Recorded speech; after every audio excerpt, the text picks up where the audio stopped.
Greetings, fellow action figure connoisseurs, and welcome to another episode of Digital Caveman Presents Marvel Monday. I, as always, am your host, the Digital Caveman, and today I will be presenting you with the Marvel Legends series Spider-Man retro-carded Jack-O-Lantern. Let's get into it!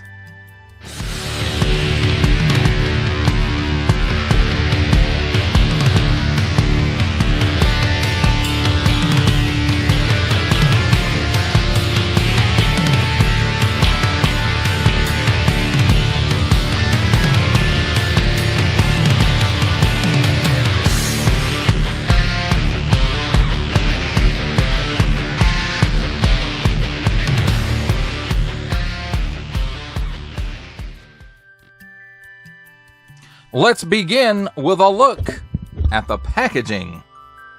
And here we have my favorite Marvel Comics logo. This one, Spider-Man, Spider-Man. 4 and up, hovercraft, Jack-O-Lantern, and again on that lit up billboard type that we've become used to on this retro Spider-Man packaging. Nice big blister showcasing the figure and his accessories, 2 fists. Some grenade-y stuff, his hovercraft, and the figure himself. Warning! Don't stick things in your pie hole that don't belong there. Assortment number, Hasbro print. And then on the back, we've got Marvel Comics. Again, my favorite Marvel Comics logo. Spider-Man, Spider-Man. And then here's a nice line drawing of the figure and accessories. And here's a colored piece of artwork featuring Jack-O-Lantern. And then at the bottom it says, a mercenary in an armored suit, Jack-O-Lantern terrorizes New York City on his hovercraft as the infamous flame-headed villain. And then there it is again in some other languages. Warning, attention, Octung, don't stick things in any language pie hole that don't belong there. Don't give it to babies. Especially don't stick things in your French pie hole that don't belong there. Hasbro print. Small, fine, legalese, made in China print, symbols I'm not going to learn, and a barcode, also recycled. That, my friends, completes our look at the packaging. Let's take a look at the figure and his accessories. And first up, let's start with the accessories, and we'll start with his pogo board. And it looks like it's molded in gold plastic because you can see the swirly twirlies going on in there. It's got 2 posts or foot pegs right here. It's got a circle on toward the middle and then one toward the outer edge. Flip it over to the bottom. It's got some nice molded details, spiral type details going on there, some rivets here. And you can see this bottom piece is a separate piece glued in, because you can see this bevel here. And then it's got a cone looking piece there on the bottom as well, as you look at it from the forward side, whatever, because it's round, doesn't matter. And it's not really supposed to be there, but for the sake of display, it may be intended to sit like that on the shelf, or you could plug something into it to like a stand, but I don't have any stands that'll plug into. But this next piece that we're going to look at is a plug for it, and you can see it finishes up that cone shape, also molded in that swirly twirly plastic. And you see it's got 2 little long tabs on it, and on the inside here you can maybe see where it kind of, those tabs kind of go, and it just kind of plugs in there. And it's not, my fingernails are real short right now and I can still get them under there and get it out, so not a horrible piece. And of course, you know, it won't sit flat like that. So there is that, and that's how it looks. Again, there's a ring here and then a ring where the plug plugs in. Next up, I'll have to have my handy dandy tweezers, and we have this little orange sphere, which is one of his bombs. You might as well just say it's a pumpkin bomb because it's based off of Green Goblin's and Hobgoblin's technology. Of course, Hobgoblin stole all his stuff from Green Goblin, so there is that. So nice looking little sphere, and it does have a port in it right there in the middle, so we'll get to what that's for if you don't already know. Now, the last two pieces we have are some extra hands, and they're both fists, a left and a right. Nice molded detail, both on in and out hinges, and both have nice molded detail as well. And I'm not sure whether we've seen these pieces or not before, but one's a left, one's a right. Other than that, they're pretty much the same, just opposite. But everything I said about the other hand holds true for this one. Nice molded details, in and out hinge. And I don't know if we've seen this particular mold on a fist before. We probably have. Now let's take a look at the figure itself, and I'm going to go ahead and say I think the head is in 3 parts. There's, you see, like behind the eyes and the mouth there's a sphere piece there, I think.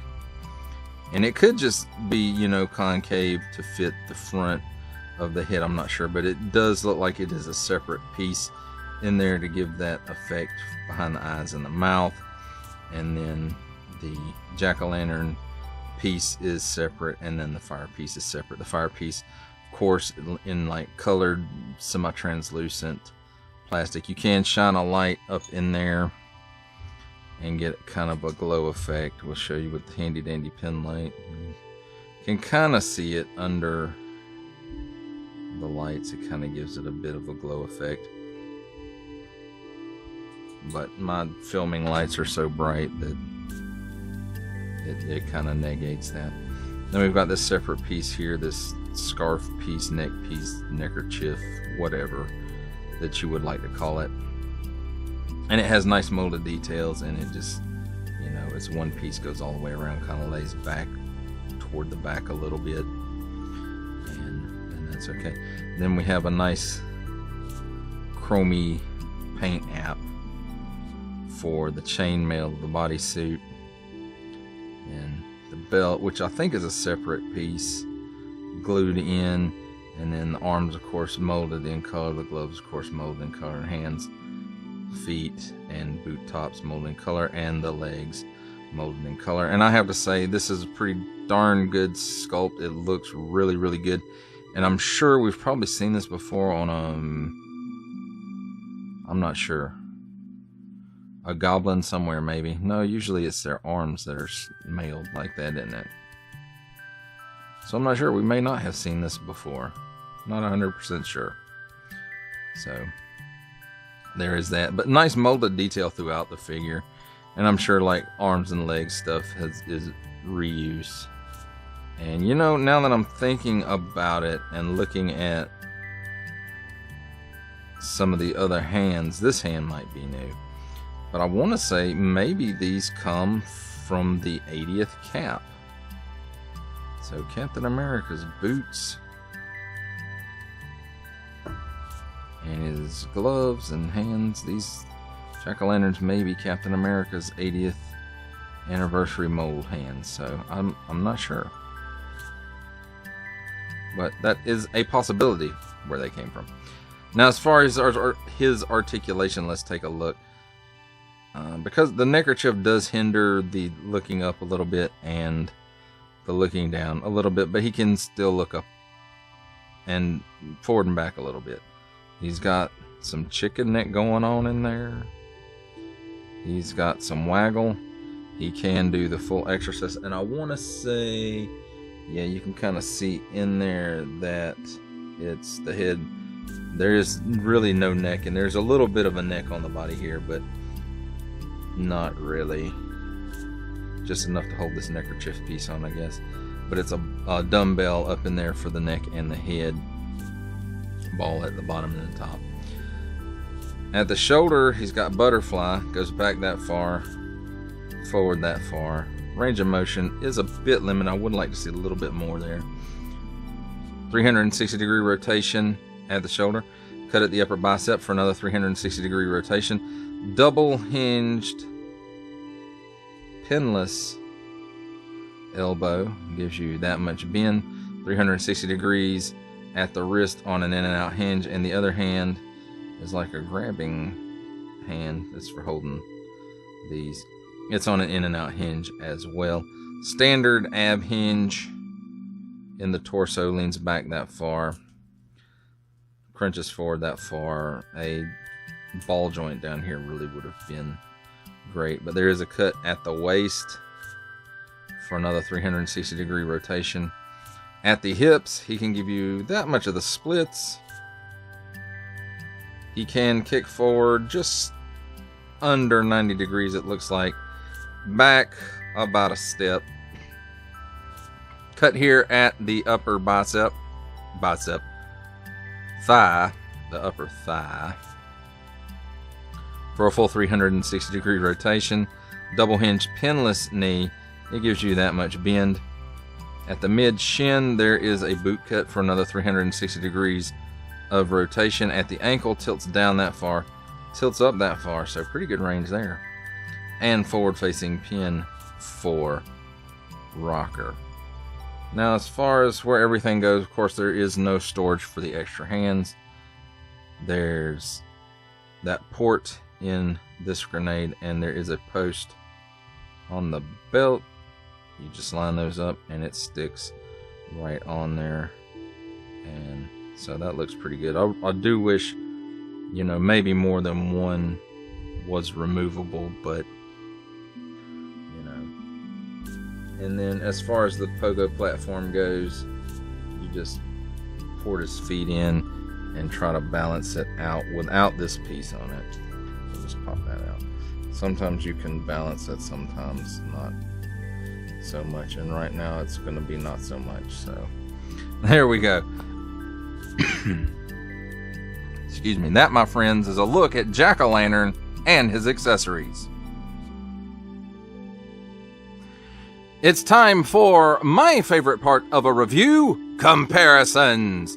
And here we have the Marvel Legends series Spider-Man retro carded Jack-O-Lantern with the old 2006 Toy Biz Spider-Man Jack-O-Lantern, and the Marvel Legends series Spider-Man retro carded Hobgoblin.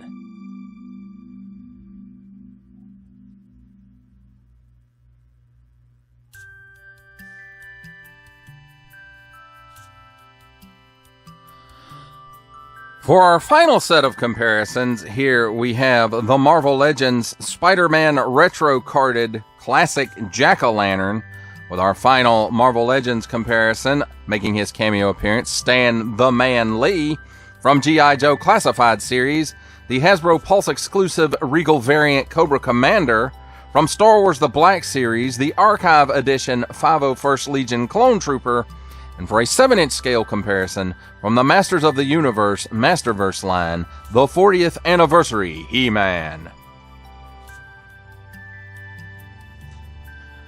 For final thoughts on the Marvel Legends series Spider-Man retro carded Jack-O-Lantern, I'll have to say, I've been waiting for Hasbro to do this version of Jack-O-Lantern for a while.